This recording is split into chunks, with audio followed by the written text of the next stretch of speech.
Parfois, pour bien vendre, il faut apprendre à faire un petit peu mal.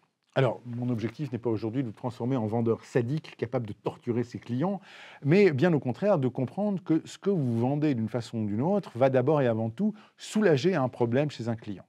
Et oui, on s'engage rarement dans une vocation au changement si la situation précédente, actuelle, n'est pas inconfortable. En fait, on se rend très peu compte que ce qu'on vend à un client va résoudre des douleurs, des inconforts, et que c'est là le principal levier de motivation et d'achat de vos clients.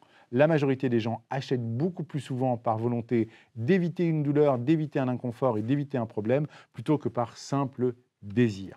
Alors, comment est-ce qu'on fait? Eh bien, d'abord, on se rend compte des problèmes et des douleurs que les produits ou les services qu'on vend soulagent. Et c'est principalement à cet aspect-là des choses qu'il faut faire attention lorsqu'un client commence à s'exprimer. Dans un deuxième temps, sur une phase de découverte, il ne faut pas hésiter à essayer de lui faire décrire la situation vécue aujourd'hui, en quoi est-ce qu'elle est problématique pour lui-même, en quoi est-ce qu'il veut en changer, quelles sont ses motivations à bouger, à évoluer. Et là, en général, vous allez commencer à comprendre que le client veut sortir de lui-même d'une situation qui lui paraît inconfortable. À ce moment-là, et c'est là l'intérêt, dans la phase d'argumentation, il va falloir lui montrer deux choses.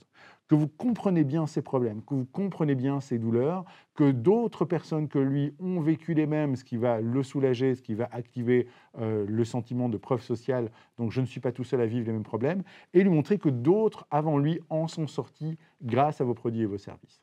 Et donc là, vous allez pouvoir lui montrer qu'en fait la douleur existe, que vous l'adressez, que vous avez une solution pour la lever, et que d'autres que lui ont déjà réussi à effectuer ce soulagement. Il y a un troisième axe sur lequel vous allez devoir aussi accentuer la douleur. Non seulement la douleur de l'origine, mais aussi la douleur des conséquences négatives que le client va vivre s'il ne soulage pas sa douleur. Et ça aussi, c'est un élément extrêmement fort en termes de conviction, c'est vous montrer que vous pouvez m'éviter les douleurs actuelles, mais aussi que ne pas prendre vos solutions va causer plus de douleur à terme. Qu'est-ce qui va se passer si vous ne commencez pas à épargner aujourd'hui? Demain, vous serez dans l'incapacité de financer un bien pour votre famille et vos enfants. Qu'est-ce qui va se passer si vous n'allez pas régulièrement chez le dentiste aujourd'hui? Demain, vous allez avoir des problèmes qui vont être extrêmement douloureux et beaucoup plus compliqués, beaucoup plus chers à gérer. C'est exactement ce tandem de douleur d'aujourd'hui et de douleur de demain qu'un bon commercial doit apprendre à manier. Il y a encore un troisième axe de douleur qui est intéressant à explorer, qui est la douleur de la solution non adéquate. Par exemple, je pourrais vous proposer une solution low cost, mais qu'est-ce qui va se passer si vous accédez à cette solution low cost pendant une certaine durée? À la fin, vous allez être aussi insatisfait.